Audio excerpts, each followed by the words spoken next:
Posted by you/throwaway37387282. I, 36M, have been married to my wife, 36F, for 15 years now. We got married during our senior year of college. Upon graduation, she worked for 3 years to help support our finances while I was in law school. During my last year of law school, my wife got pregnant with our son, Zane, 12M. After his birth and my graduation, I found work at a big firm in NYC. I began making a good six-figure income, and my wife asked if she could become a stay-at-home mom to help raise our son. I agreed and told her I would cover the household finances. We never had any issues with this arrangement. True, I worked long hours, but she understood. The house was always clean, and there was always food ready when I got home. It was a great dynamic. The only issue was that I rarely saw my kid. Zane was usually asleep by the time I got home because I would get home late.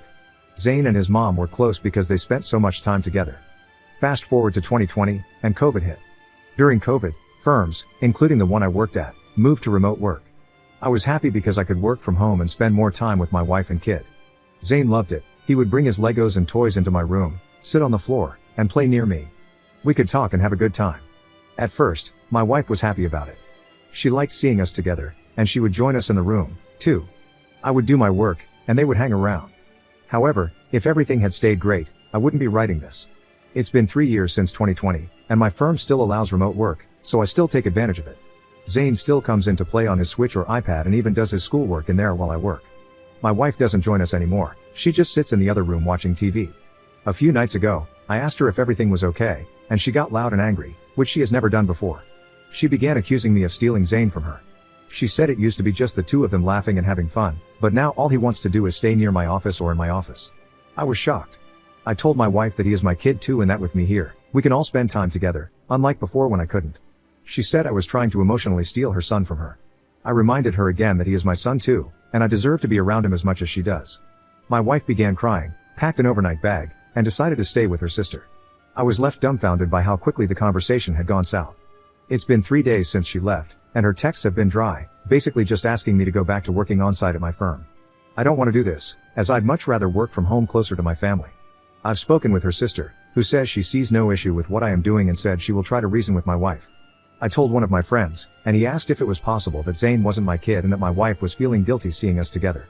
I told him that wasn't possible, not only because my wife has never shown any signs of being unfaithful, even while we were dating, but also because we did a paternity test for peace of mind. That was the lawyer part of me. We also have security cameras in and around the house due to 2 security incidents a few years ago. My wife never leaves without texting me, and nothing is off at home. We also share each other's locations on our iPhones, so I doubt there's an affair being covered up. She also still spends a lot of time with Zane and enjoys taking him out when they go somewhere. Zane is wondering where mom is, and I am left really confused. Has anyone ever dealt with something like this before? Any thoughts on what I should do? Update 2 days later. Good update. I went to speak with my wife the night I made this post. I went over to her sister's house to try and understand why she said what she said. Upon seeing me, she immediately began crying and asking me to forgive her, saying she was sorry for what she had said. Apparently, she had talked with her sister, who tried explaining to her that our son was growing up and becoming more independent. The majority of the comments on the original post were right. She had been a stay-at-home mom for the past 12 years, but now that our son was exploring his independence, she didn't know what to do and felt lost. I asked her what caused the big blow-up, and she said that our son had told her he wanted to stop doing their weekly baking Saturdays because he wanted to start watching college football with me instead. His school is also asking them to explore their extracurriculars for next year, and my wife wanted him to do a cooking extracurricular that the school provides. He told her he didn't want to do that and instead wanted to start playing football. Important to note that, in my office where I said my son spends a lot of time, there's a lot of my football memorabilia. I played in high school, as did my brother and my father. I have a few trophies and a state championship ring that Zane likes to hold and look at. No, I didn't play in college, I was a backup on the team. Basically, what did it for her was that Zane started to ignore all the old hobbies they did together and wanted to align himself with my interests. She felt the connection between them weakening. She was in tears the entire time she was speaking. I listened to her and understood where she was coming from. It can't be easy to have your identity attached to one thing and then have that one thing change. I asked her why she was gone for 3 days. She said she didn't mean to be gone for that long, but when her sister mentioned she had put her entire identity into our son, she thought it would be a good idea to be away for a few days to give herself some separation. I told her that he will always be her son and that she will always hold a special place in his heart. No matter how old he gets or how his interests change, he will always need his mom. He's just changing, and part of our job as parents is to embrace that change and support him. She came home with me that night. She hugged Zane and cried, telling him that she was sorry for leaving. I took your advice and suggested family counseling, marriage counseling, or individual therapy. She said she would like to put off the first two for now but did ask for help finding a therapist for herself, so that should help. I suggested she get a job or find something to do so that her entire identity isn't being a mom. She said she doesn't like her college degree, so I told her to go back to school if she wants, and I'll foot the bill. She's planning on attending culinary school and wants to open a YouTube cooking channel, and I told her I'm behind her 100%. She also wanted to start working at her friend's bakery, so she will be starting there next month.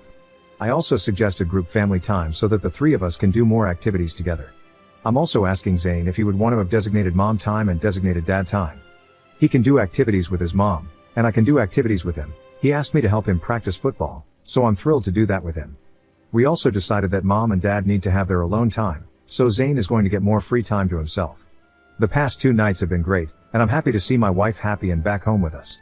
Thank you guys for all your support and comments. A few answers to questions from the comments last time. 1. Why does my wife have to text me when she is going somewhere? She doesn't.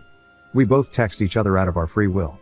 This is NYC, and we have both been mugged before. This is a protective measure so we know where the other is in case anything happens. 2. Why did I ask for a paternity test if I knew she didn't cheat? When she gave birth, I was working at a family law clinic during my last year of law school. I had to be around couples who were finding out that their children weren't actually theirs years later or hearing how people didn't truly love their significant others. It made me a bit paranoid, and my wife understood that, which is why she was okay with me requesting one. Was it stupid? In hindsight, yes. If current me were the me back then, he definitely wouldn't have asked for one.